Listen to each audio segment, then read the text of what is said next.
안녕하세요. 다음 피아노입니다. 그동안 잘 지내셨나요?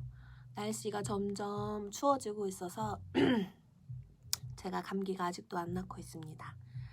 오늘은 보이싱에 대해서 한번 얘기를 해볼 거예요. 그동안 우리가 리듬과 강약 그걸 맞추는 거를 얘기했었잖아요.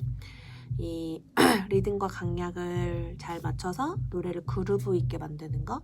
그런데 이제 보이싱은 이 노래를 얼마나 예쁘게 만드느냐를 좌지우지하는 거죠. 노래에 얼마나 예쁜 옷을 만들어서 입혀주느냐, 그것을 하는 게 바로 보이싱입니다. 그래서 오늘 가장 먼저 얘기할 것이 바로 251이라는 겁니다. 이 251은 그 반주를 할 때 되게 많이 나와요. 엔딩, 특히 엔딩에서 많이 나오죠. A키에서 나오는 B-7, E7 같은 그런 거죠. 그래서 이 코드를 연결할 때 이제 어떻게 치느냐에 따라서 이 노래가 조금 분위기가 많이 바뀝니다. 한번 쳐볼게요. 네, 그래서 이게 어떻게 되는 거냐면 예를 들어서 A키에서 B-7과 E7을 연결해 주는 건데 얘네들이 오른손이 바뀌지가 않아요. 왜냐면 E7을 칠 때 우리가 그냥 E7인 미, 솔, 샵, 시, 레를 치는 게 아니고 E 베이스의 D 여기에서 이 서스4와 이 9을 같이 치거든요.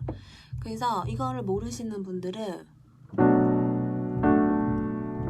이런 식으로 치겠죠? 이거 그대로. 그런데 사실 이렇게 치지 않아요. 피아노를 칠 때.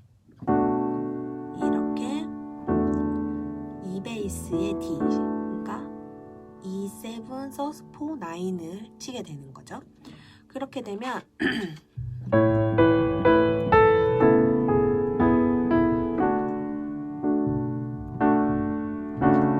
B-7, E7 오른손이 안 바뀌죠? 이런 식으로 됩니다.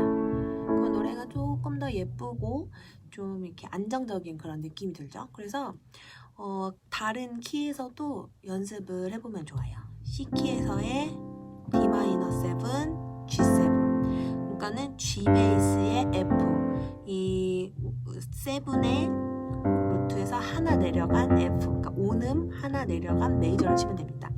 D 베이스의 D-7과 G7 그러면 D키에서는 E-7과 A7 F에서는 G-7과 C7 그 다음에 G에서는 A-7과 D7 그 다음에 A키에서는 B-7과 E7 오른손이 계속 다 안 바뀌죠. 그 다음에 B키에서는 C-7과 F7 그러니까 F샵도 F샵의 E 메이저 이렇게 치게 됩니다. 이런 식으로 2파이브를 치면은 노래가 조금 더 예쁘고 안정적이게 칠 수 있죠. 한번 다른 걸로 해볼까요?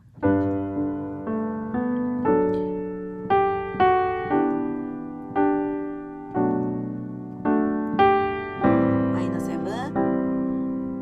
안 바꾸는 이렇게 되죠. 이런 식으로 한번 251을 익히시고 연습을 해보세요. 그럼 안녕.